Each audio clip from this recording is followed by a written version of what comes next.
सभी को नमस्ते।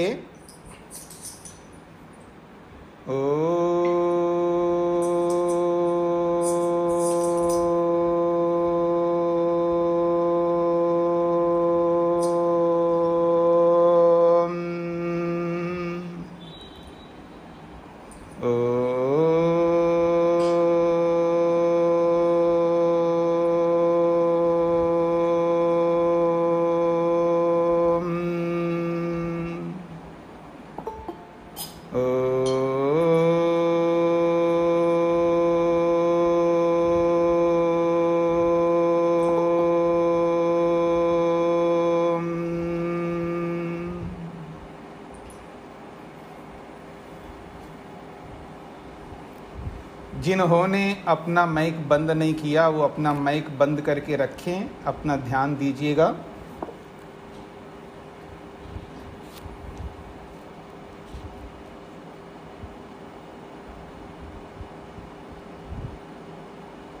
जो लोग अपना देख नहीं पा रहे हैं तो अपने स्क्रीन पर देखिएगा, अपना अपना माइक बंद करके रखिएगा। तो आइए न्याय दर्शन के प्रथम अध्याय के प्रथम आनिक के प्रथम सूत्र की भूमिका हम देख रहे हैं। भूमिका में बहुत सारी बातें आपके सामने आई हैं। तो कल के पाठ में किसी कोई बात समझ में नहीं आई हो तो आप पूछ सकते हैं। अपना हाथ खड़ा करेंगे, फिर जब मैं कहूँगा तो तब आप बोलेंगे।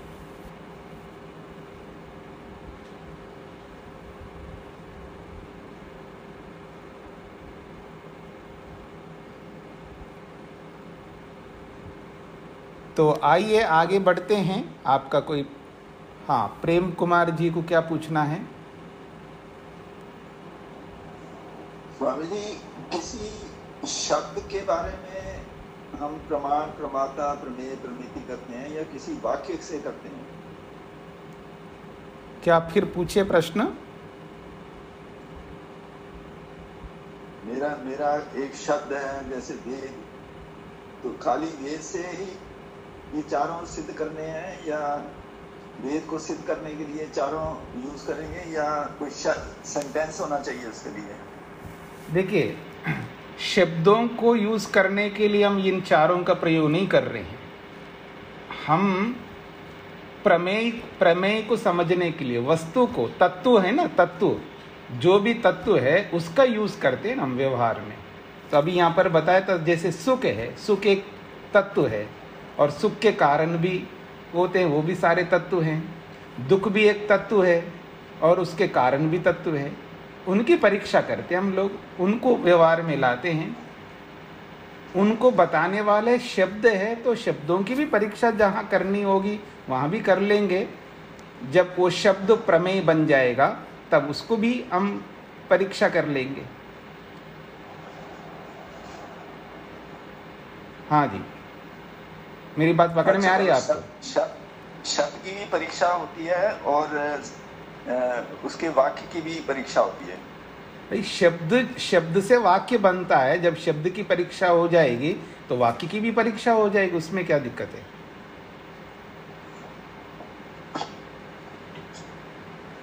पकड़ में आ गए आपको?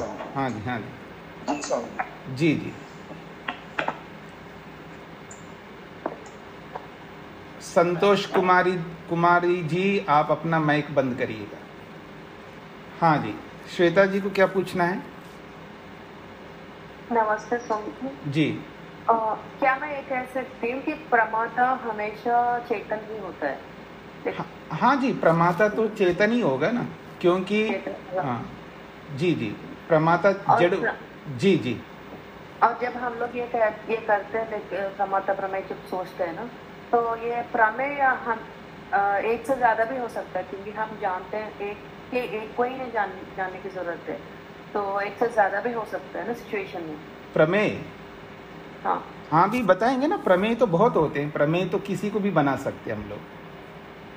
हाँ, मतलब एक सिचुएशन में एक ही प्रमेय तो नहीं होगा, एक सिचुएशन में मल्टीपल प्रमेय भी हो सकते हैं। हाँ जी, बिल्कुल हो सकते हैं। जी जी। तो अब हम आगे बढ़ते हैं जी। तो कल हमने सतश्च सद्भाव असतश्च असद्भाव को समझने का प्रयत्न किया है, और कल के प्रसंग में अंत में संतोष कुमारी जी, मेरी बात को आप सुन रहे हैं तो अपने माइक को बंद नहीं किया तो बंद करिएगा। हाँ, नहीं किया आपने, बंद करिएगा। अभी बंद नहीं हुआ। हाँ, अब बंद हुआ जी। तो अंत में एक बात आपने सुनी है कि जो प्रमाण होता है वो प्रमाण जिस प्रकार से सत्तात्मक पदार्थ का, सत्तात्मक वस्तु का प्रकाश करता है, वैसे ही असत्तात्मक का यानी अभाव को भी प्रकाशित करता है। अर्थात विद्यमान को जैसे प्रमाण दर्शाता है वैसे अविद्यमान को भी दर्शाता है। अब हम आगे बढ़ते हैं। तो वो जो बात कही सत यानी विद्यमान, वो विद्यमान पदार्थ कितने हैं, कितने पदार्थ हैं दुनिया में? जैसा कि मैंने आपको पहले बताया था कि जब योग सांख्य ये दो दर्शनकार हैं, महर्षि पतंजलि योग और महर्षि कपिल जो है वो सांख्यकार हैं, उन लोगों ने दुनिया में 25 तत्व बताए थे। ऐसे ही न्याय दर्शनकार महर्षि गौतम, इनकी अपनी शैली है संसार को देखने का या संसार को समझाने का। तो ये कितने पदार्थ मानते हैं उसको लेकर के अब आगे चर्चा हो रही है कि सत्ता क्या होती है, अस्तित्व क्या होता है, इसको समझा करके बता रहे हैं आगे। सच्च खलु षोडशधा व्यूढ़म उपदेक्ष्यते। पृष्ठ संख्या 4 पर हम देख रहे हैं, सच्च खलु षोडशधा। ये जो सत है, सत्तात्मक पदार्थ है जिनका अस्तित्व होता है, वो कितने हैं? तो कहते हैं षोडशधा। षोडश कहते हैं 16 को, 16 को, और षोडशधा यानी 16 प्रकार के हैं। धा जोड़ते हैं, प्रकार अर्थ आएगा। तो षोडशधा का मतलब है 16 प्रकार के सत्व है, यानी सत्तात्मक पदार्थ जो है वो 16 प्रकार के हैं। और इन 16 प्रकार के पदार्थों को व्यूढ़म कहते हैं संक्षेप से। इन 16 पदार्थों को संक्षेप से उपदेक्ष्यते, उनका उपदेश जो है महर्षि गौतम करेंगे। तो वात्स्यायन भाष्यकार कह रहे हैं सच्च खलु, ये जो सत्तात्मक तत्व है वो कितने हैं? षोडशधा, वो 16 प्रकार के हैं। और इन 16 प्रकार के तत्वों को व्यूढ़म का मतलब संक्षेपेण, व्यूढ़म अव्यय शब्द है, संक्षेपेण संक्षेप से उपदेक्ष्यते। सूत्रकार महर्षि गौतम जो है इन 16 प्रकार के तत्वों को संक्षेप से उपदेक्ष्यते, उपदेश करेंगे। आगे सूत्रों में उपदेश करेंगे उन 16 प्रकार के पदार्थों को। तासाम खलु आसाम सद्विधानाम,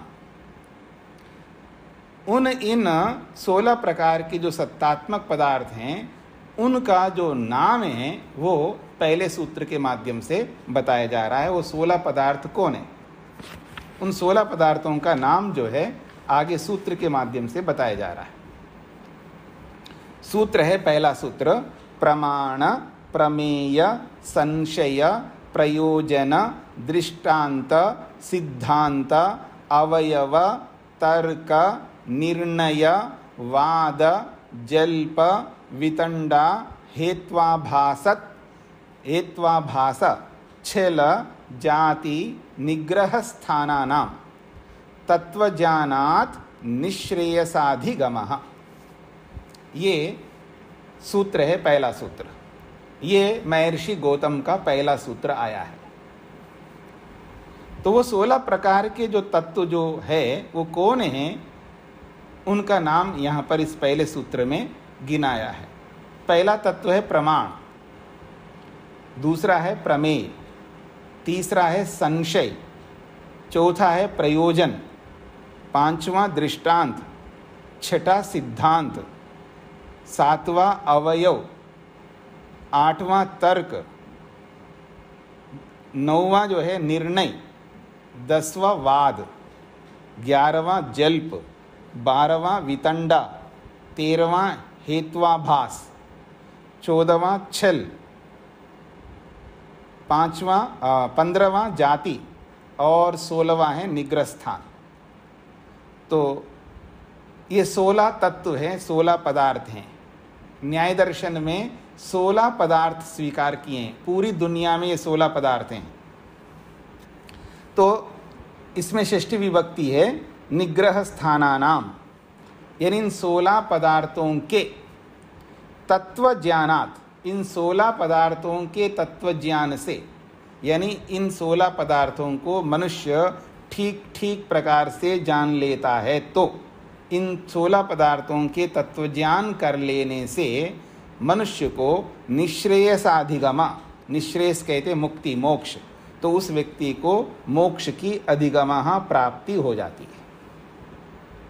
ये सूत्रार्थ भी हो गया आपका। प्रमाण, प्रमेय, संशय, प्रयोजन, दृष्टांत, सिद्धांत, अवयव, तर्क, निर्णय, वाद, जल्प, वितंडा, हेत्वाभास, छल, जाति, निग्रह स्थान, ये 16 पदार्थ हैं। इन 16 पदार्थों के तत्वज्ञानात्, तत्वज्ञानात् में देखिए पंचमी विभक्ति है।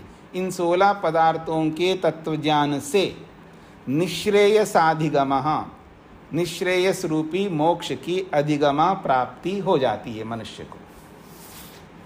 ये सूत्र है, ये 16 तत्व हैं। अब इस सूत्र की व्याख्या करेंगे वात्स्यायन ऋषि। अभी तक तो भूमिका रखी थी इस सूत्र के पहले, भूमिका यानी इस पहले सूत्र की भूमिका हमने पढ़ी। प्रथम पृष्ठ, द्वितीय यानी हाँ मतलब एक है ना, 1 2, हाँ पहला दूसरा 2 पेजों में तो हमने भूमिका पढ़ी है इस पहले सूत्र की। अब पहले सूत्र की व्याख्या वात्स्यायन जी करेंगे। तो सूत्रार्थ तो आपके सामने स्पष्ट है, क्लियर है। इन 16 पदार्थों के तत्वज्ञान कर लेने से निश्रेयस रूपी मोक्ष की प्राप्ति हो जाती है। यानी प्रमाण को समझना है। प्रमाण कितने प्रकार के हैं, सारे प्रमाण आ जाएंगे प्रमाण शब्द में। और प्रमेय जितने भी हो सकते हो सारे प्रमेय इसमें आ जाएंगे। संशय जितने बन सकते हो संशय आ जाएंगे। प्रयोजन जो है वो भी आ जाएंगे। इन सब की एक एक की व्याख्या भी करेंगे कि प्रमाण किसे कहते हैं, प्रमेय किसे कहते हैं, संशय किसे कहते हैं, प्रयोजन किसको कहते हैं, दृष्टांत क्या होता है, सिद्धांत क्या है, अवयव किसको कहते हैं, तर्क का मतलब क्या है, निर्णय किसे कहते हैं, वाद क्या होता है, जल्प क्या होता है, वितंडा क्या होता है, हेत्वाभास क्या होते हैं, जाति क्या है, छल क्या है, निग्रह स्थान, सब की व्याख्या करेंगे। इन सब की बहुत विस्तार से समझने का प्रयत्न करेंगे। तो इन 16 तत्वों के तत्वज्ञान से, अर्थात इन 16 पदार्थ, ये 16 पदार्थ माना जाएंगे। पदार्थ का मतलब ये तत्व है जिनको हमको जानना है, समझना है। इन सब 16 तत्वों का, इन 16 अस्तित्वों का हमें तत्वज्ञान करना होगा और इनके तत्वज्ञान से ही मुक्ति प्राप्त हो सकती है। अब आपको ये समझना है कि प्रमाणों को जाने बिना मुक्ति नहीं मिल सकती, इसका यह अभिप्राय है।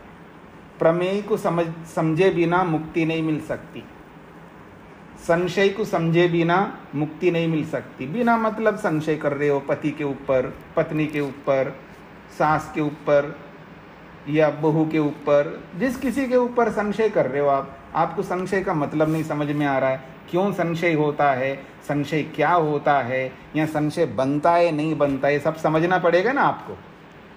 मतलब आपका संसार खोल के रखूँगा मैं अब यहाँ पर। हाँ जी, क्यों जी, आपका संसार को खोल के रखूँगा अब यहाँ पर मैं।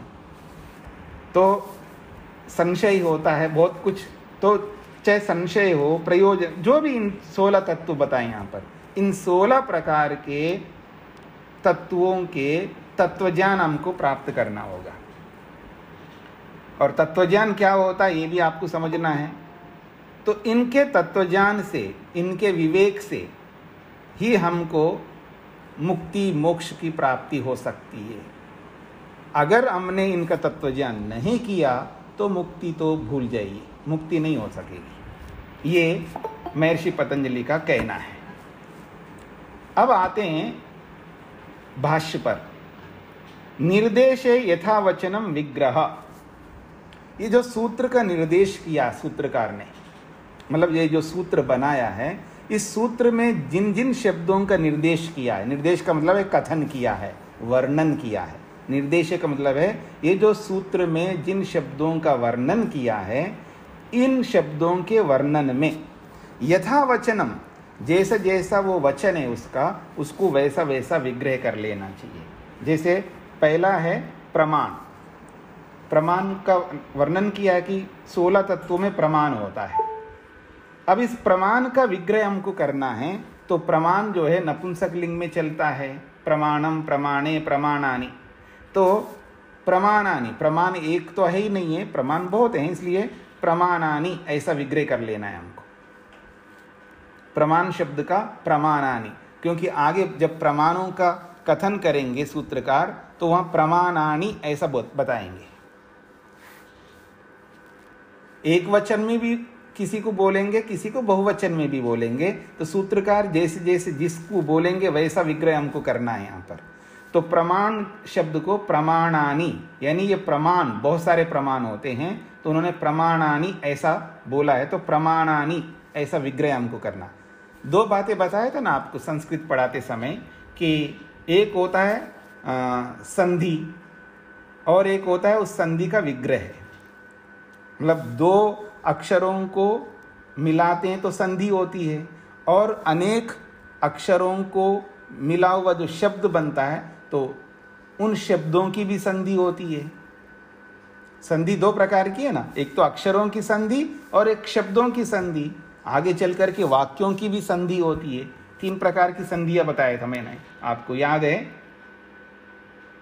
सब लोगों को याद है? पीछे जो बताया था संधि के प्रसंग में बोला था कि संधि किसे कहते हैं, तो बोला था अक्षरों को मिलाने को, शब्दों को मिलाने को और वाक्यों को मिलाने को संधि कहते हैं। उसी को संहिता कहते हैं या संहिता। परः सन्निकर्षः संहिता, ये बोला था। तो यहाँ पर प्रमाण, उसके बाद में प्रमेय। तो प्रमाण एक शब्द है और प्रमेय एक शब्द, इन दोनों के बीच में संधि हो रही है यहाँ पर। तो अब प्रमाण शब्द जो है ये किस लिंग में है, तो कहा है प्रमाण तो नपुंसक लिंग में। तो इसका जब विग्रह करेंगे, इसको अलग करेंगे, तो ये प्रमाण जो है प्रमाणानि बन जाएगा। दूसरा है प्रमेय। प्रमेय भी नपुंसक लिंग में है, तो प्रमेयम, इसको एक वचन में, यद्यपि प्रमेय बहुत है लेकिन इसको प्रमेयम, सूत्रकार ने प्रमेयम जाति में मान करके इसकी संधि जो है प्रमेयम बनाएंगे। ऐसे संशया, ये पुल्लिंग में है, तो इसका विग्रह बनेगा संशया।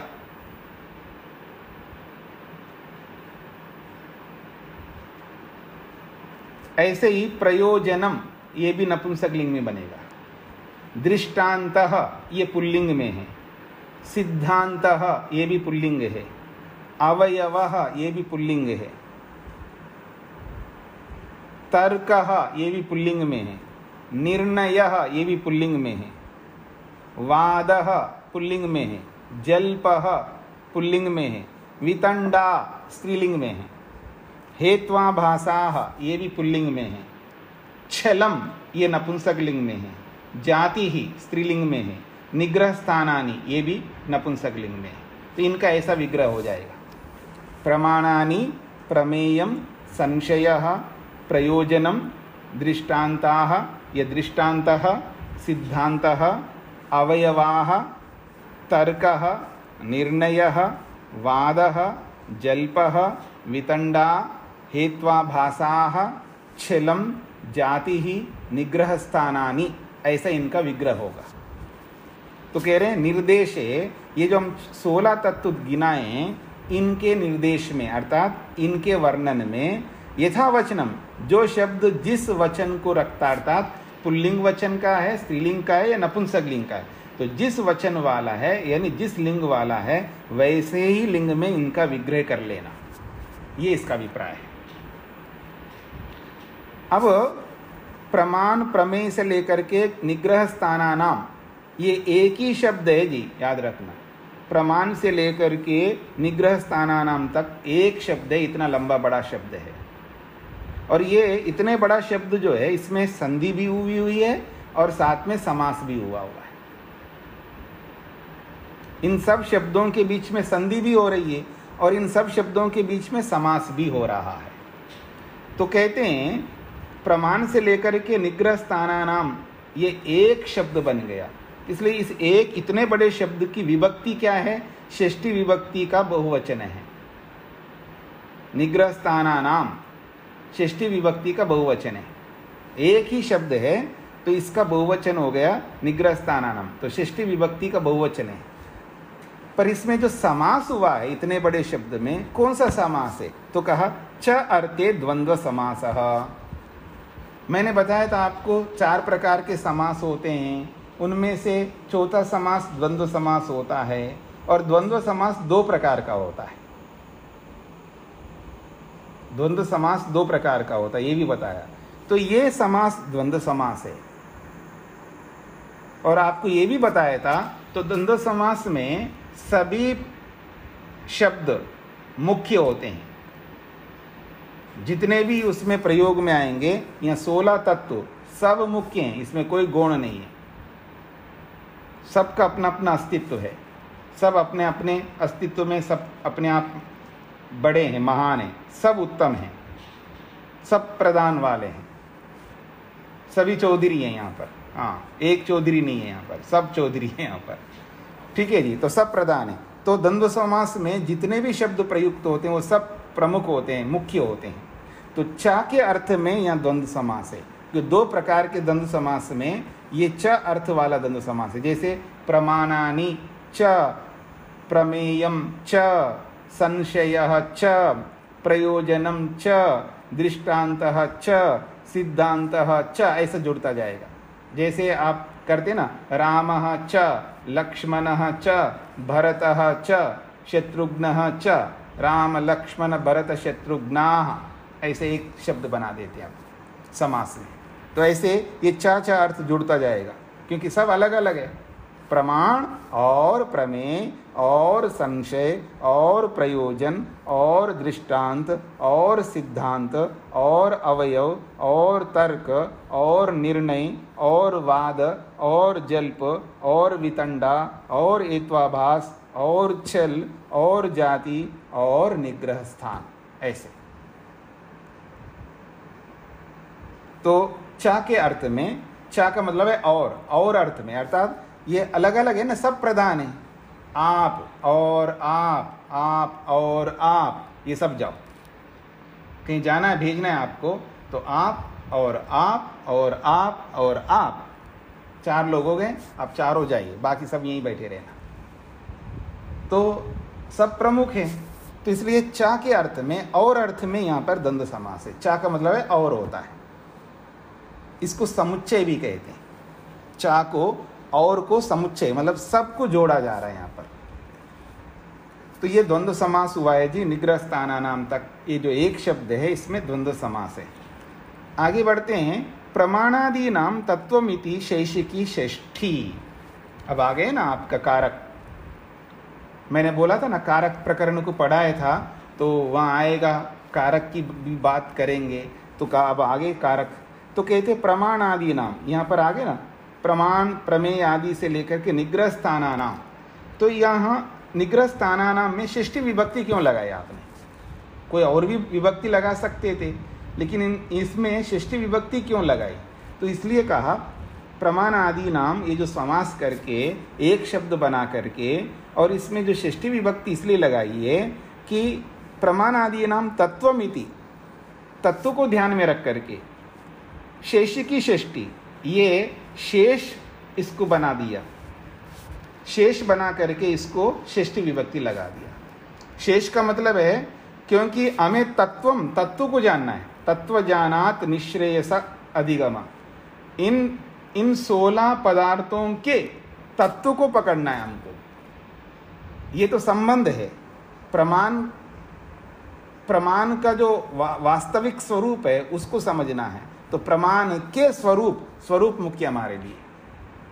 तो कहते हैं इन 16 पदार्थों के तत्व ज्ञान। तो तत्व क्या है? पर तत्व ज्ञान है। यहाँ पर प्रमाण का ज्ञान करना है, प्रमेय का ज्ञान करना है, संशय का ज्ञान करना है, प्रयोजन को समझना है। तो सबका ज्ञान प्राप्त करना है, यानी सबका विवेक प्राप्त करना है। तो मुख्यता क्या है यहाँ पर? विवेक की, ज्ञान की।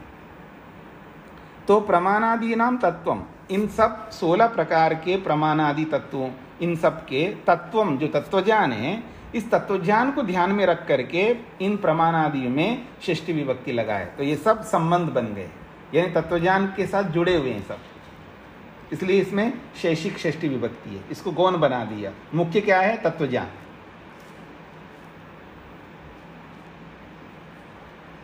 अब तत्वज्ञान में भी समास है। तत्वज्ञान, तत्व भी और ज्ञान है। तत्वस्य ज्ञानम तत्वज्ञानम, ठीक है जी। तत्वस्य ज्ञानम तत्वज्ञानम। तो तत्वस्य ज्ञानम ऐसे ही निश्रेयसाधिगमा, सूत्र में आप देखेंगे निश्रेयसाधिगमा। तो निश्रेयसस्य अधिगमा, निश्रेयसाधिगमा, निश्रेयस की प्राप्ति, तत्वज्ञान, तत्व का ज्ञान। तो तत्वस्य ज्ञानम का मतलब है तत्व का ज्ञान, इन सब तत्वों का ज्ञान। फिर निश्रेयसस्य अधिगमा, मोक्ष की प्राप्ति। तो तत्वस्य ज्ञानम में भी षष्ठी विभक्ति है और निश्रेयसस्य अधिगमा में भी षष्ठी विभक्ति है। तो इसमें कहा इति कर्मणि षष्ठ्यौ, कर्म में षष्ठी विभक्ति लगाई है। यद्यपि ये कर्म है, तत्वस्य ज्ञानम, तत्व को जानना है हमको, निश्रेयस को प्राप्त करना है। हिंदी में मैं अर्थ बता रहा हूं, हिंदी से आपको पकड़ में आएगा। हमें तत्व को जानना है, तो तत्व को जानना है तो ये कर्म बन रहा है। मेरा लक्ष्य है तत्व को जानना, मेरा लक्ष्य है मुक्ति को पाना, तो कर्म बन रहा है ना। है तो कर्म है, तत्व भी यहाँ कर्म है, निश्रेयस भी कर्म है, लेकिन कर्म होते हुए भी इसमें षष्ठी विभक्ति लगा दिया। इसलिए कहा कर्मणि षष्ठ्यौ, कर्म में षष्ठी विभक्ति लगाया। मतलब सूत्रकार ने ये कर्म होते हुए भी इनको षष्ठी विभक्ति लगा करके गौण कर दिया।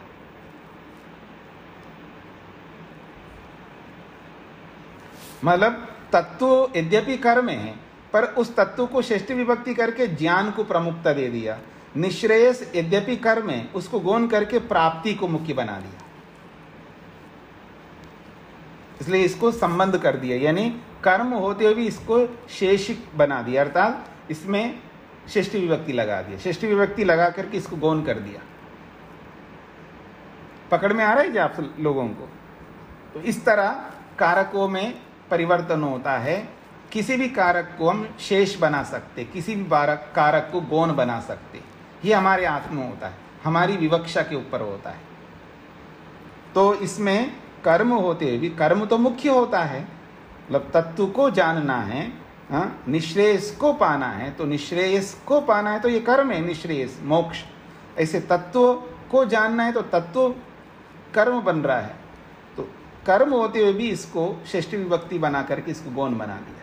इसलिए कह रहे हैं इति कर्मणि षष्ठ्यौ, कर्म कारक में षष्ठी विभक्ति लगा करके इसमें गौण कर दिया। यद्यपि अगर कर्म षष्ठी ना लगा करके तत्वम बनता है, त्वत्वम निश्रेयसम ऐसा बनेगा, लेकिन इस कर्म को षष्ठी बना करके इन्होंने तत्वस्य ज्ञानम निश्रेयसस्य अधिगमा ऐसा कर दिया। तो इसको कहते हैं कर्म कारक में षष्ठी विभक्ति लगा दिया। हाँ जी, तो आगे बढ़े। अब आगे कहते हैं ते एतावन्तः विद्यमान अर्था। ते, ये जो 16 तत्व बताए ना, ये एतावंता, बस इतने ही विद्यमान अर्थ हैं। मतलब ये ही 16 पदार्थ ही सत्तात्मक पदार्थ हैं। 16 से आगे 17वां 18वां कोई नहीं है, 16 ही है। दुनिया भर की चीजें इन 16 में आएंगी, इनसे हट कर के कोई तत्व नहीं होगा। जो कुछ भी होगा इन 16 में आएगा, इसके अतिरिक्त और कोई तत्व नहीं है। तो ते एतावन्तः विद्यमान अर्थाः, तो ये इतने विद्यमान अर्थ है, अर्थात ये सत्तात्मक पदार्थ है, ये 16 तत्व है। फिर कह रहे हैं एषाम अविपरीत ज्ञानार्थम इह उपदेशः। इन 16 तत्वों का उपदेश क्यों किया यहाँ पर? तो कहते हैं एषाम, इन 16 पदार्थों का अविपरीत ज्ञानार्थम, इनका यथार्थ ज्ञान हम कर सके, इनका यथार्थ बोध कर सके।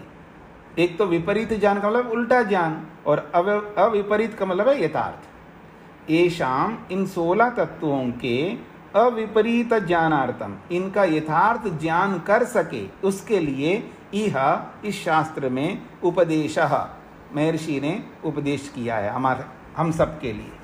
तो इन 16 पदार्थों के यथार्थ ज्ञान हम कर सके, इन 16 पदार्थों के यथार्थ ज्ञान करने के लिए यह इस शास्त्र में इन 16 तत्वों का उपदेश महर्षि गौतम ने किया है।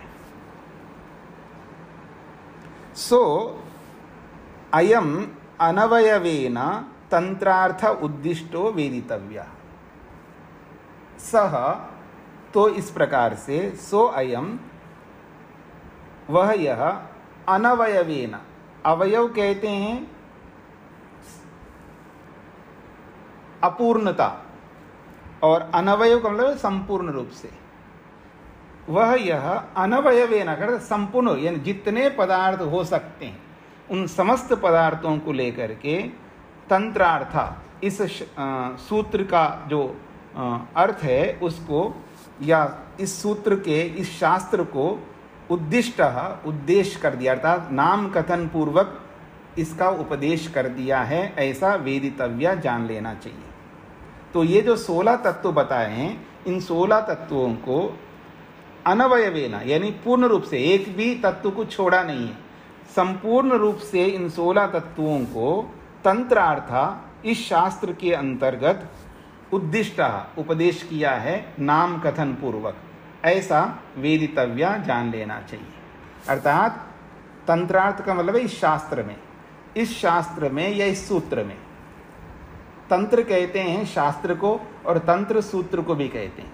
तो इस सूत्र में संपूर्ण रूप से सभी तत्वों का उद्दिष्ट नाम कथन पूर्वक उपदेश किया है, ऐसा वेदितव्य, जान लेना चाहिए। तो तंत्रार्थ से 2 अर्थ ले सकते हैं। एक तो इस सूत्र को तंत्र बोलेंगे। मोहनलाल जी अपना माइक बंद करिए।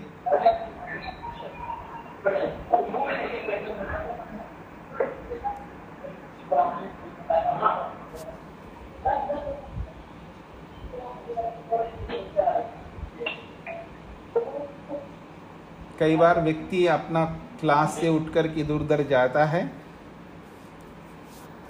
दूसरों को व्यवधान उत्पन्न करता है। हाँ जी, तो कहते हैं तंत्र, तंत्र का मतलब पूरे शास्त्र को भी तंत्र कहते हैं और सूत्र को भी तंत्र कहते हैं। तो अगर यहाँ तंत्र शब्द से सूत्र लेंगे तो भी अर्थ बनेगा, या पूरे शास्त्र लेंगे तो भी अर्थ बनेगा। तो तंत्रार्थ, इस तंत्र में, इस सूत्र में जितने अर्थ हैं, जितने पदार्थ बताए हैं, उन सबको अनवयवेन, संपूर्ण रूप से, उद्दिष्ट, नाम कथन पूर्वक उपदेश किया है, ऐसा वेदितव्य, जान लेना चाहिए। अर्थात इस सूत्र में जितने तत्व हैं दुनिया में, उन सारे तत्वों को संपूर्ण रूप से उपदेश किया है नाम कथन पूर्वक, ऐसा समझ लेना चाहिए। अथवा इस शास्त्र में जितने पदार्थ हो सकते हैं उन सारे पदार्थों को संपूर्ण रूप से उपदेश किया है, ऐसा वेदितव्य, समझ लेना चाहिए।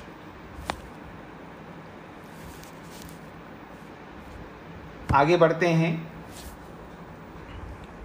आत्मादे खलु प्रमेयस्य तत्वज्ञानात् निःश्रेयसाधिगमः।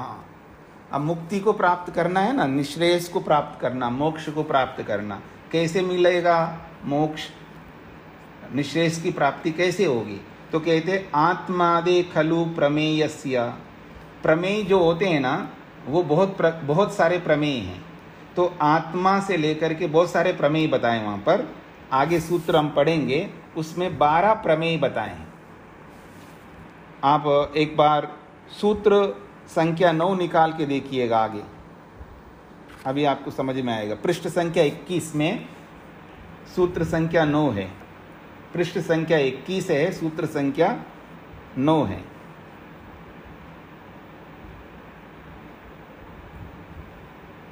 प्रमेय प्रकरणम, प्रमेय का प्रकरण यहाँ पर दिया है। इसमें बताया है आत्मा, शरीर, इंद्रिय, अर्थ, बुद्धि, मन, प्रवृत्ति, दोष, प्रेत्याभाव, फल, दुख और अपवर्ग, ये 12 प्रमेय है। ये 12 प्रमेय हैं। और आपको तुरंत आपके दिमाग में जाना चाहिए प्रमेय किसे कहते हैं। प्रमाता जिसको जानता है, जानने योग्य जो वस्तु है वो प्रमेय है। तुरंत आपको प्रमेय का अर्थ समझ में आना चाहिए। प्रमेय किसे कहते हैं? जो प्रमाता जिसको जानना चाहता है, वो जानने योग्य जो वस्तु है, पदार्थ है, चीज है, चाहे वो वस्तु द्रव्य के रूप में हो, चाहे वो गुण के रूप में हो, चाहे वो क्रिया के रूप में हो, तो प्रमाता के द्वारा जानने योग्य जो भी वस्तु है, जो भी पदार्थ है, उसको प्रमेय कहते हैं। और वो प्रमेय कितने हैं? तो कहा 12 ही प्रमेय है। बस इन 12 प्रमेयों को जान लो आप, तो मुक्ति हो जाएगी। ये बात कही जा रही है। सरल बना दिया, याद रखना। तो कहते हैं आत्मा है, शरीर है, इंद्रियां हैं, अर्थ हैं, बुद्धि है, मन है, प्रवृत्ति है, दोष है, प्रेत्याभाव है, फल है, दुख है और अपवर्ग है। ये 12 प्रमेय है। इन 12 प्रमेयों को जानना होता है। इसी बात को लेकर के यहाँ लिख रहे हैं। अब आइए वापस 5वें पृष्ठ पर। जो उस 9वें सूत्र में आत्मा से लेकर के अपवर्ग मोक्ष तक जो 12 प्रमेय बताए हैं, तो आत्मा आदे खलु प्रमेयस्य, आत्मा शरीर आदि से लेकर के अपवर्ग पर्यंत जो प्रमेय बताए गए हैं, उन प्रमेयों के तत्वज्ञानात्, उन समस्त 12 प्रमेयों के तत्वज्ञान कर लेने से, उनको यथार्थ जान लेने से, उनके तत्वों को हृदयंगम कर लेने से मनुष्य को निश्रेयसाधिगमा, निश्रेयस रूपी मुक्ति की, मोक्ष की प्राप्ति हो जाती है। यानी आत्मा शरीर आदि 12 जो प्रमेय बताएंगे आगे, उन 12 प्रमेयों का तत्वज्ञान हमें करना होता है। संसार में जीते हुए उठने से लेकर के रात्रि में सोने तक हमें खाना पीना और आना जाना, ये जैसे आपने सुना है ना कि पशु होते हैं ना, पशु वो भी खाते हैं, हम भी खाते हैं, वो भी सोते हैं, हम भी सोते हैं, वो भी उठते हैं, हम भी उठते हैं, ठीक है ना। वो भी बच्चे कच्चे पैदा करते हैं, हम लोग भी करते हैं। जो पशु करते हैं वो सारे काम हम करते हैं। इतना ही करना है हमारे को काम, इससे अतिरिक्त कुछ करना है तो क्या करना है? इससे अतिरिक्त तो इन 12 प्रमेयों को जानना है। मेरी बात को समझने का प्रयत्न करिएगा। अगर इन 12 प्रमेयों को हम नहीं समझेंगे, सुबह उठने से लेकर रात्रि को सोने तक, और जब तक जिएंगे तब तक इन 12 प्रमेयों को समझने का प्रयत्न नहीं करेंगे, तो हमारे में, उन पशुओं में, कुत्ता गधा घोड़ा सूअर जो भी पशु है और हम में कोई अंतर नहीं है। सुबह उठो जी, नाश्ता करो जी, दोपहर में लंच करो, रात को डिनर करो, और अब जाओ जी पैसे ले आओ, अब घर का ये करो वो करो। तो वो पशु भी यही करते हैं, हम भी यही करते हैं। दोनों में कोई अंतर नहीं है। वो पशु पशुओं की तरह करते हैं, हम मनुष्य होकर के मनुष्यों की तरह करते हैं। बस इतना ही काम है हमारा। इसके अतिरिक्त, इससे ऊपर उठ करके कुछ विशेष हमारे पास भगवान ने बुद्धि दी है, उस बुद्धि का प्रयोग करके इस जीवन का जो प्रयोजन है उसको पूरा करना है। तो कैसे होगा पूरा? तो कहते हैं आत्मा आदि ये जो 12 प्रमेय बताएंगे आगे, इन 12 प्रकार के प्रमेयों को, या इन 12 प्रकार के प्रमेयों के तत्वज्ञान कर लेने से, उनको ठीक हृदयंगम कर लेने से निश्रेयसाधिगमा में मुक्ति प्राप्त होगी, ऐसा भाष्यकार कहना चाहते हैं। तच्च एतत् उत्तर सूत्रेण अनुद्यते इति, इस बात को आगे आने वाला जो दूसरा सूत्र है उसमें समझाने का प्रयास करेंगे। मतलब तत्वज्ञान कैसे करना है हमको, कैसे तत्वज्ञान होता है, जिससे हमको मुक्ति मिलेगी, ये आने वाले दूसरे सूत्र में समझाने का प्रयत्न करेंगे। तो कहते हैं तच्च एतद, वो ये जो बात है, ये जो तत्वज्ञान हमको करना है, वो तत्वज्ञान कैसे करना है जिससे हमको मुक्ति मिलेगी। तच्च एतद, इस बात को उत्तर सूत्रेण, इसके अगला ही जो दूसरा सूत्र है उस सूत्र के द्वारा अनुद्यते, स्वयं सूत्रकार हमें बताएंगे कि कैसे तत्वज्ञान होता है, इन प्रमेयों का तत्वज्ञान किस प्रकार हमें करना चाहिए, ये सारी बातें वहाँ सूत्रकार स्वयं कहेंगे। लेकिन थोड़ा सा मेरे को भी कहना है, अर्थात भाष्यकार कहते हैं मैं भी कुछ कहना चाहता हूँ यहाँ पर। वहाँ जो समझेंगे पहले मेरे को भी समझ लो। तो वात्स्यायन कहते हैं हेयम, हेयम का मतलब है दुख, हेयम का मतलब है छोड़ने योग्य, त्याज्य, धिक्कार करने योग्य, हटाने योग्य। क्यों जी? कुछ लोग हम जैसे लोगों को भगोड़े कहते हैं, पता नहीं आप लोग भी कोई कहते हो तो अलग बात है। ये तो भाग गए, तो ये तो जिम्मेदारी से भाग गए, ऐसा लोग सोचते हैं हम लोगों, कई लोग। मतलब हम जिस प्रकार चल रहे हैं, या मैं अपनी बात कहूं, मैं सन्यास क्यों बना, कई लोग पूछते भी हैं। भाई मैं दुख से बचना चाहता हूं, दुख से डर करके आया हूं मैं, इसलिए सन्यास बन गया। तो इस बात को लेकर, अच्छा आप दुख से भाग रहे हो, इसका मतलब आप जो है भगोड़े हो, मतलब आप दुख चाहते हो। आप दुख चाहते हो तो एक काम करता हूँ, आपको ले चलता हूँ हाईवे पर। नेशनल हाईवेज बहुत हैं दुनिया, भारत में नेशनल हाईवेज बहुत हैं।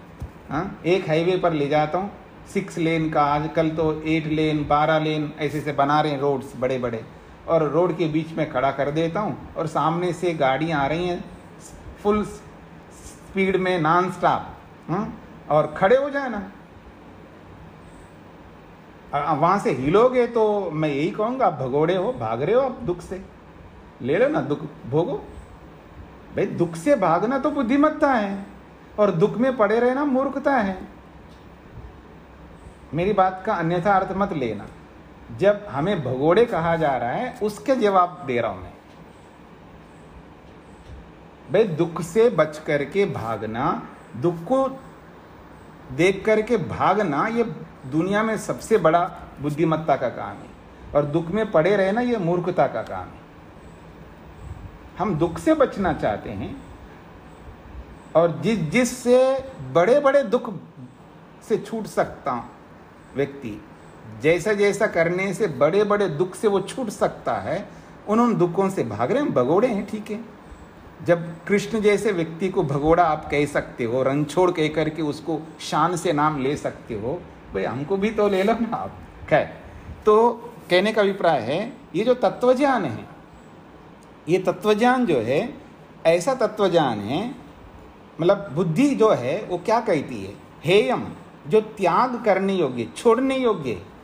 किसको हम छोड़ना चाहते हैं, किसको हम हेय की दृष्टि से, हेय का मतलब है घृणा की दृष्टि से, छोड़ने की दृष्टि से, दूर भगाने की दृष्टि से देखते, उस हेय को कहते हैं दुख। वो है हेय, हेय का मतलब दुखम। और तस्य निर्वर्तकम, और उस दुख को बनाने वाले जितने भी कारण हो सकते हैं, यानी उस दुख के कारण, क्योंकि दुख अपने आप में नहीं आता है ना, उस दुख को उत्पन्न करते हैं। हाँ, आप स्वयं दुख को उत्पन्न कर रहे होते हैं। अजी मैं क्या करूं जी, अरे आप क्या करेंगे जी, आप दुख को पैदा कर रहे हो जी, वो पैदा करना बंद कर दो, अपने आप दुख बंद हो जाएगा। ये समझना पड़ता है, व्यक्ति समझ नहीं रहा होता है, अपने ही हाथों से दुख पैदा कर रहा है व्यक्ति, अपने हाथों से ही व्यक्ति दुख मोल ले रहा है, उसको ये समझ में नहीं आ रहा था मैं खुद अपने आप दुख को उत्पन्न कर रहा हूं। तो कह रहे हैं एक तो हेयम दुख है, और तस्य निर्वर्तकम, उस दुख को उत्पन्न करने वाले कारण। हमें दुख को भी समझना है, दुख क्या है। अनेक बार आदमी दुख को तो सुख समझ रहा होता है, और जो सुख है उसको दुख समझ रहा होता है। ये सबसे बड़ी समस्या है व्यक्ति की। मतलब वो सुख समझ करके जहां भी रहता है, मतलब किसी को छोड़ नहीं रहा है, किसी को भी, क्यों नहीं छोड़ रहा है जी? वो सुख समझ करके नहीं छोड़ रहा है। मेरी बात को समझने का प्रयत्न करना। नहीं जी मैं समझ रहा हूं। समझ रहे हो तो फिर आप छोड़ते ना। समझ नहीं रहे इसलिए नहीं छोड़ रहे। हम सीधी बात करते हैं जी। मैं हर किसी को छोड़ने की बात नहीं कर रहा हूं। जिसको छोड़ना चाहिए उसको नहीं छोड़ रहे हैं ना, उसकी बात कर रहा हूं। तो कहते हैं एक है दुख और तस्य निर्वर्तकम। निर्वर्तकम मतलब है उत्पादकम। निर्वर्तकम का मतलब है उत्पादकम। उस हेय को उत्पन्न करने वाला अर्थात कारण, उस दुख के जो कारण है उसको भी हमें समझना पड़ता है। दो बातें आगे ना। हेयम का अर्थ दुख है, उस दुख का जो निर्वर्तकम उत्पादक जो कारण है उसको भी हमें समझ, यानी दुख किस किस कारण से उत्पन्न होता है ये जानना भी हमारा कर्तव्य है। ये बहुत टेंशन है जी। बस उस टेंशन को उत्पन्न करने वाले जो कारण है ना उनको भी तो समझना पड़ेगा, तभी तो हम दूर कर सकते हैं। जो भी दुख हो रहा है ठीक है, तो वो उस दुख को भी समझना है कि ये दुख है या नहीं है, उसको भी समझना है। और उस दुख को उत्पन्न करने वाले जितने भी कारण हो सकते हैं उन कारणों को भी समझना पड़ेगा, तभी तो दूर कर सकते हैं। जब हमें कारणों का ही ना पता लगे तो उन कारणों को रोक कैसे लगाएंगे, ब्रेक कैसे लगाएंगे। एक बात, जिसको हम अपने पास रख रहे हैं, ये तो ऐसा है कि काला सांप को हम पाल रहे हैं, ऐसा लगता है। मतलब सांप को पाल रहे हैं, आपको पता लगना चाहिए काटेगा, ये दुख देगा। तो दुख को भी समझना, उस दुख को उत्पन्न करने के जितने भी कारण हैं उनको भी समझना है। दो बातें हो गई। तीसरी बात हानम। हानम का मतलब है प्राप्ति। हानम का मतलब है प्राप्ति, मतलब दुख को हमने छोड़ा है तो कुछ तो मिलेगा ना हमको। दुख को छोड़ा है तो सुख मिलेगा, तो हानम का मतलब है सुख। हानम को खोला, आनम आत्यंतिकम। आत्यंतिकम मतलब नितांत, नितांत सुख, शाश्वतिक सुख।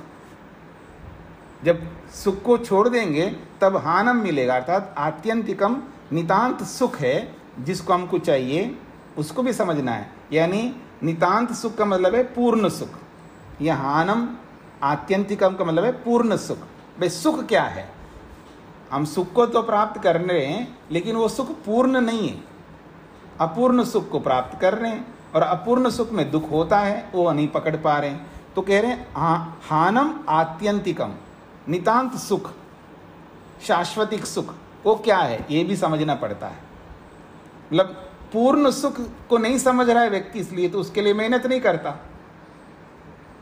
इसलिए कहा हानम, जो आत्यंतिक नितांत जो पूर्ण सुख है वो क्या है उसको भी हमें समझना है, उसका तत्व ज्ञान करना है। फिर कहते हैं वो पूर्ण सुख किससे प्राप्त होगा? तस्य उपाय, उसके उपाय को भी समझना पड़ेगा। भाई ये पूर्ण सुख समझ में आ गया, अब उस पूर्ण सुख को दिलाने का जो उपाय क्या है, उस उपाय को भी, उसके कारण को भी समझना है। उपाय का मतलब उसका कारण, उस पूर्ण सुख को उत्पन्न करने वाला, उस पूर्ण सुख को देने वाला जो कारण है उसको भी हमें समझना होगा। तो इन चारों का अधिगंतव्य, इन चारों को हमें प्राप्त करना चाहिए। अर्थात दुख क्या है और दुख के कारण क्या है, सुख क्या है और सुख के कारण क्या है, इन चारों को अधिगंतव्य हमें हस्तगत करना है, हृदयंगम करना है। इन चारों को हमने अपने जीवन के साथ जोड़ना है। इति एतानि चत्वारि अर्थपदानि, ये चार अर्थ के रूप में, अर्थपदानि ये चार प्रकार के अर्थपद हैं, अर्थात ये चार प्रकार के तत्व हैं। इति एतानि चत्वारि अर्थपदानि, तो ये चार अर्थ के रूप में यहाँ उपयुक्त पद दिए गए हैं। तो चार पद, एक हेय पद है, एक निर्वर्तकम पद है, एक हानम आत्यंतिकम पद है, एक उसका उपाय। ये चार पद हैं, यानी ये चार चीजें हैं। दुख, दुख का कारण, सुख, सुख का कारण। इति एतानि चत्वारि अर्थपदानि, ये चार अर्थ रूपी जो पद हैं, सम्यक बुद्ध्वा, इन चारों को अच्छे प्रकार से जान करके, इन चारों को यथार्थ रूप में जान करके मनुष्य जो है निश्रेयसम अधिगच्छति, निश्रेयसम अधिगच्छति, वो मुक्ति को प्राप्त कर लेता है, मोक्ष को प्राप्त कर लेता है। जो दुख को जानता है और उसके दुख के कारणों को जानता है, और दुख को जान करके दुख को दूर करता है, उसके कारणों को दूर कर देता है। जो सुख क्या है उसको जानता है, उसके कारणों को जानता है, और उन कारणों को अपना करके सुख प्राप्त कर लेता है। बस हो गया, मुक्ति मिल जाएगी उसको। तो इन चारों को अच्छी प्रकार जान करके निश्रेयसम अधिगच्छति, वो मुक्ति को प्राप्त कर लेता है। ये बात कही यहाँ पर। हाँ जी, अजीत जी को क्या पूछना है? हाथ खड़ा किया है। स्वामी जी नमस्ते जी। संशय हुआ इसमें, जो ये पहला अभी सूत्र था ना, प्रमाण प्रमेय संशय जी, प्रयोजन, तो इसमें कुछ को आपने पुल्लिंग कह दिया, कुछ को स्त्रीलिंग कर लिया, इसका आधार क्या है? हाँ, तो ये जब मैंने संस्कृत पढ़ा रहा था तो तब लिंगों की चर्चा आई थी। वहाँ पर बोला है ये जो लिंग होते हैं वो दो प्रकार से होते हैं। एक तो शब्दों के लिंग होते हैं, ठीक है ना, और एक वस्तुओं के लिंग होते हैं या शरीरों के लिंग होते हैं। तो शब्दों के लिंग तो होते ही है, कोई शब्द पुल्लिंग में, कोई नपुंसक लिंग में, कोई स्त्रीलिंग में होता है। और शरीरों के जैसे आप पुल्लिंग में हैं, कोई माता जी स्त्रीलिंग शरीर में आता है, कोई नपुंसक लिंग में आता है। तो ये शरीरों के लिंग होते हैं और शब्दों के लिंग होते हैं। और जो लोक में व्यवहार में जिन पदार्थों का हम प्रयोग करते हैं, उन पदार्थों को पुकारने के लिए शब्दों का प्रयोग करते हम लोग। तो इस प्रकार से उन पदार्थों के लिंग ना हो करके उन पदार्थों को पुकारने वाले जो संज्ञावाची शब्द हैं उनके लिंग होते हैं। हाँ जी, पुस्तक वहाँ रखी है।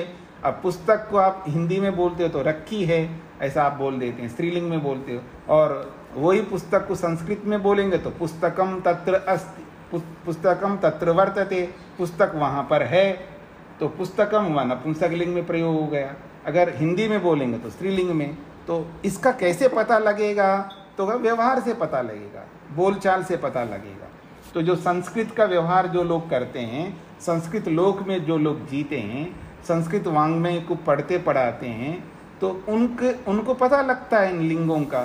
जैसे मैं आप लोगों के बीच में रहूँगा, बिल्कुल जैसे आप लोग रहते हैं वैसे रहूँगा, तो मेरे को भी पता लगेगा, आपको सुनूंगा, हाँ जी वो चीज़ वहाँ रखी है ले आओ, तो मेरे को पता लगा इसको रखी है बोलते हैं। और मेरे को पता लगा वो वहाँ रखा है ले आओ, तो इसको रखा है बोलते हैं। इसको पुल्लिंग में बोल रहे हैं, इसको स्त्रीलिंग में बोल रहे हैं, इसको हिंदी में तो दो ही लिंग है। तो जैसे जैसे आप लोग हिंदी में किसी को बुलाते हो, हाँ वो आ रही है, वो आ रहा है, तो मेरे को पता लगा इसको आ रही है बोल रहे हैं, इसको आ रहा बोल रहे हैं, तो मेरे को पता लग रहा है ना उसका लिंग का। तो जैसे प्रयोग व्यवहार में आप करते रहोगे तब पता लगता है। तो ठीक इसी प्रकार से संस्कृत के जितने भी शब्दों का प्रयोग होता है, या तो पुस्तकों को पढ़ने से आपको पता लगेगा, या इनको पढ़ करके जो लोग प्रयोग करते हैं उससे पता लगेगा। तो लिंगों का पता लगाने का एक ही माध्यम है व्यवहार, और कोई माध्यम नहीं। जी, संस्कृत में आचार्य जी ये पढ़े थे कि स्त्रीलिंग पुल्लिंग तो शरीर से पता चल गया, बाकी सबको नपुंसक लिंग में हम मान लेते थे, उसमें यही बताया गया था। देखिए आपने जो संस्कृत, मैंने पहले भी बताया था, आपने जो संस्कृत पढ़ी है वो उस संस्कृत का 1% पढ़ा है, उतने से आप निर्धारण मत करिएगा। संस्कृत बहुत व्यापक है। मैंने बोला था ना कि अगर आप सब लोग मेरे को 7-8 साल देंगे तब आपको पूरी संस्कृत आएगी, और वो भी घर बार छोड़ करके पूरा एज ए स्टूडेंट बन करके देंगे। और घर में रह करके पढ़ेंगे तो मैं नहीं कह सकता आप 10, 15, 20 साल में समझ पाएंगे। जी जी, हाँ जी, हाँ जी। अब आगे जी जी, हाँ श्वेता जी को क्या पूछना है?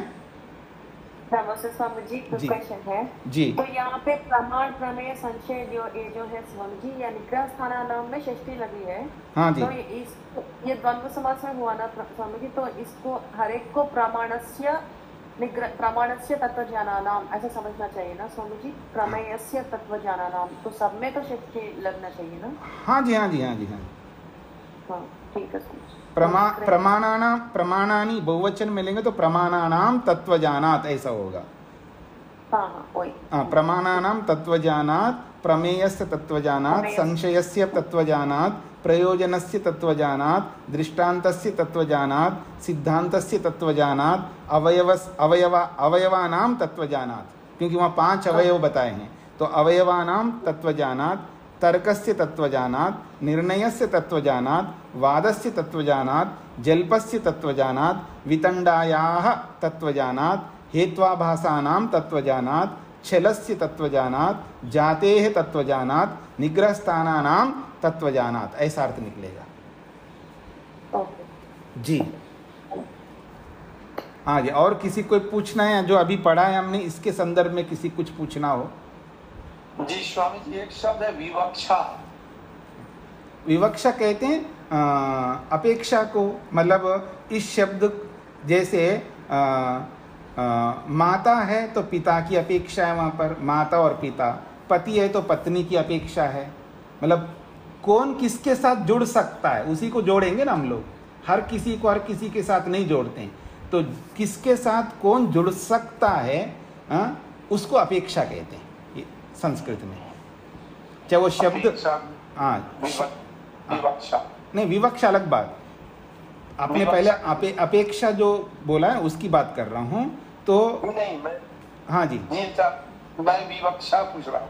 तो विवक्षा भी इसी अर्थ को समझ सकते हो आप। विवक्षा का मतलब है वो अपेक्षा कोई विवक्षा कह रहे हैं, यदि ऐसा है तो वो भी इस तरह। विवक्षा का मतलब होता है, वो विवक्षा थोड़ा सा अलग अर्थ में होता है, मतलब मैं क्या कहना चाह रहा हूँ। मेरी विवक्षा का मतलब है मैं क्या प्रस्तुत करना चाहता हूँ। मैं आपको मुख्य बनाना चाहता हूँ या मैं अपने आप को मुख्य बनाना चाहता हूँ, ये मेरी विवक्षा है। अर्थात मेरी इच्छा है, मेरा सोच ऐसा है, मेरा विचार ऐसा है, मैं क्या कहना चाहता हूँ। मैं विद्यार्थी को प्रमुख बना करके बोल सकता हूँ या अध्यापक को प्रमुख बना करके बोल सकता हूँ, ये मेरी इच्छा है। तो मेरी इच्छा के अनुरूप मैं कथन करूँगा, ये है विवक्षा। जी धन्यवाद जी। और किसी कुछ पूछना है जी? तो इसको अच्छी तरह देख लीजिएगा, धीरे धीरे आपको समझ में आएगा। इसको सरल मान करके देखेंगे, रुचि से देखेंगे और श्रद्धा से देखेंगे, समझ में आएगा। बस समझने का सामर्थ्य उत्पन्न करिएगा और क्या कह सकते हैं, रुचि उत्पन्न करिएगा। धीरे धीरे ये सारी शब्दावली आपको समझ में आती जाएगी। पर बातें बहुत अच्छी बताई जा रही है। माइक बंद कर लीजिए ना, जैसे प्रश्न समाप्त होता है तुरंत माइक बंद कर लेना है। तो ये जो बातें कही जा रही है ना, ये बहुत इम्पोर्टेंट बातें कही जा रही है, क्योंकि आदमी कई बार ऐसी मानसिकता रखता है कि उसको उसी शैली में समझना चाहेगा। मतलब जैसे आपने उपनिषद को समझाया तो उपनिषद की शैली में सारे शास्त्र उपनिषद के शैली में नहीं रहेंगे, सारे शास्त्र वेदांत के शैली में नहीं, सबकी अपनी अपनी शैलियाँ होंगी सब शास्त्रों की। तो इसलिए जो आपको सरल लग रहा है उसी में आप दिमाग लगाओगे, और जो आपने सुना नहीं है, कोई कठिन लग रहा है, उसमें दिमाग नहीं लगाओगे तो कभी समझ में नहीं आएगा। तो दिमाग तो लगाना पड़ेगा। मोबाइल में जैसे आपने दिमाग लगाया था तो समझ में आ गया ना मोबाइल आपको। पहले जब टच स्क्रीन जब नया नया आया था तो आपका दिमाग नहीं लग रहा था, हाँ जी नहीं मेरे को कोई बटन वाला ही चाहिए, दबाने वाला। हाँ, लेकिन आज बटन वाला कोई प्रयोग नहीं करता। तो धीरे धीरे समझ लिया ना आपने, सीख लिया आपने। तो ऐसा मत समझ लीजिए ये मेरा कठिन लग रहा है जी। पहले तो ठीक है उपनिषद तो बड़ा सरल लग रहे थे, फिर भी वेदांत थोड़ा सा उससे कठिन था, लेकिन फिर भी हमने चला लिया, वेदांत भी अच्छा लग रहा था। अब तो ये तो बिल्कुल ही अलग आ गए जी। भाई अलग अलग शास्त्र तो अलग ही रहेंगे ना, सब एक जैसे थोड़े रहेंगे। तो इनको समझने के लिए भी तो टाइम लगेगा ना आपको। आप पटरी पे आने के लिए आपको थोड़ा वक्त लगेगा, दीजिएगा, वक्त दीजिएगा, समय दीजिएगा, समझने का प्रयत्न करिएगा। तो ये भी आपको आसानी से, जैसे टच स्क्रीन वाले मोबाइल आपने समझ लिया है, वैसे ये भी समझ में आएगा और बड़ा आनंद आएगा आपको आगे चल करके। इसलिए ऐसी चिंता मत करिएगा कि कठिन लग रहा है, पता नहीं। ये दिमाग, क्योंकि मेंटलिटी जैसे बनाओगे ना तो उससे दूर हटोगे। मेंटलिटी ये बनाइए कि मेरे को समझना है, चाहे कैसे भी हो, मेरे को समझना है। भगवान ने मेरे को बुद्धि दी है, सामर्थ्य दिया है, सारे साधन दिए। जब दूसरे समझ सकते तो मैं क्यों नहीं समझ सकता? जब मेरा लक्ष्य है भगवान को प्राप्त करना, जो भी आपको प्राप्त करना है, भगवान को प्राप्त करो ना करो, लेकिन सुख को प्राप्त करना, शांति को प्राप्त करना, जो भी आप पाना चाहते हैं, तो फिर उस प्राप्ति के लिए इसको समझना अनिवार्य है। मतलब जब आप अपने जीवन में जैसा जीना चाहते हैं उसके लिए ये समझना अनिवार्य है। जब अनिवार्य है तो समझने का प्रयत्न करिएगा, आज नहीं तो कल जरूर समझ में आएगा। इसलिए बिल्कुल दिमाग वैसा मत बनाइए, गलत दिमाग मत बनाना, गलत मेंटलिटी नहीं बनाना। नहीं जी ये तो बड़ा भारी पड़ रहा है जी, ऐसे शब्द आ रहे हैं जी, ये तो बिल्कुल कठिन है। इस तरह का दिमाग बिल्कुल मत बनाइएगा। यही दिमाग बनाइएगा मेरे को इसे समझना है, बस कुछ नहीं सोचना है मन में, मेरे को समझना है और एक दिन मैं समझ करके ही सांस लूंगी या लूंगा। ऐसे सोचेंगे तो बहुत जल्दी आप पटरी पे आ जाएंगे। ओम शांति शांति शांति।